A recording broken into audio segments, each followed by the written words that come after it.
আমাকে ছোটবেলায় যেভাবে স্নেহের কোলে লালন পালন করেছে, এইভাবে আমার মা বাপদের তোমার রহমতের কোলে লালন পালন করো।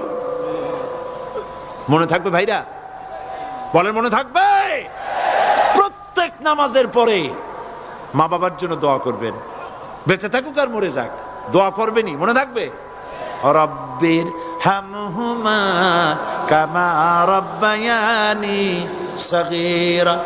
আবার পড়েন রব্বির হামহুমা কামা রাব্বায়ানি সগীরা।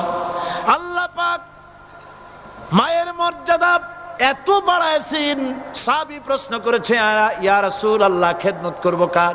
হুজুর বলেন তোমার মায়ের, তারপরে কার? তোমার মায়ের, তারপরে কার? তোমার মায়ের, তারপরে কার? তোমার পিতার। বাপের চাইতে মায়ের মর্যাদা আল্লাহ 3 গুণ বাড়াইয়া দিলেন। 3 গুণ।